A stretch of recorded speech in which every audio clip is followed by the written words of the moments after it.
কেমন আছেন সবাই? সোমাস কিচেনে আমি সোমা, সবাইকে স্বাগত। রোজকার মধ্যে চলে এসেছি কিচেনে। আজকে একদম দুর্দান্ত একটা স্পেশাল দক্ষিণ ভারতীয় মেদু বড়া রেসিপি নিয়ে চলে এসেছি। তাই প্রথম থেকে প্রত্যেক বন্ধু ভিডিওটি দেখার অনুরোধ রইল। ভালো লাগলে প্লিজ লাইক কমেন্ট শেয়ার করতে কিন্তু ভুলবেন না। আর মেদু বড়াটা এতটাই ভালো লাগে খেতে, মানে কীভাবে দেখবেন যেটা ডালটা হয়ে গেছে ভীষণ ফেটাতে হয়, খুব ভালো করে ফেটাতে হয়। আর দেখবেন এই জল আমি একটু পাত্রে নিয়েছি, এটা ছোট্ট বড্ডই পাত্রটা হয়ে গেছে, একটু বড় করে বাটিতে নেবেন।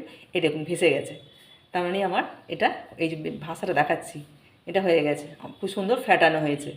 এবার আমি যাচ্ছি সরে, এবার ডালের মধ্যে কী কী মেশাবো দেখতে থাকুন। দেবো কারি পাতা কোচানো, দিচ্ছি কাঁচা লঙ্কা, আর দেবো আদা অল্প করে, যার যেরকম মানে ডালটা সেই পরিমাণ মতো এগুলো মিক্সড করবেন। আর এই সামান্য হিংটা দেবো এর সঙ্গে।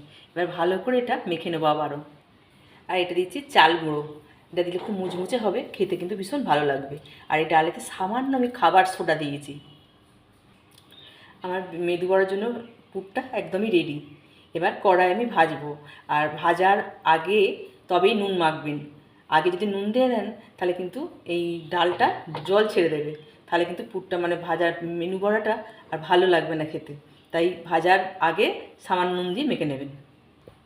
আর দেবো গোলমরিচ গুঁড়ো, একটু থেতো করে দিলেই হবে। কড়াই আমি সাদা তেল দিয়ে দিলাম।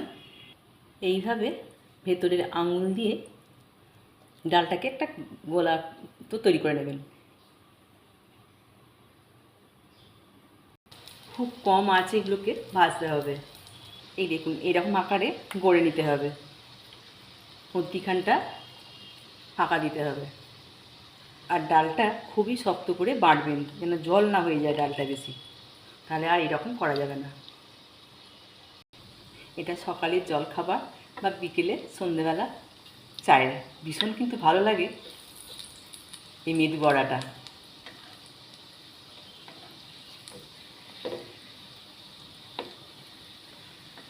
একবার অন্তত আপনারা বানিয়ে দেখবেন এই পদ্ধতিতে।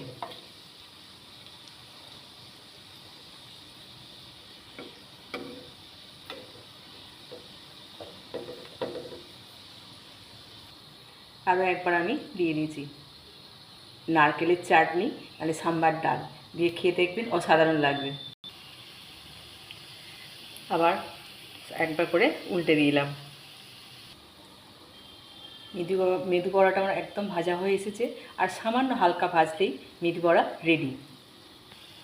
ব্যাস, চলুন এবার প্লেটে যাই। একদম মেদু বড়া রেডি। এটা নারকেলের চাটনি কিংবা সাম্বার ডাল দিয়ে একদম পরিবেশন করুন, মন ভরে যাবে, একদম তৃপ্তি লাগবে, একদম দক্ষিণী খাবার, অসাধারণ।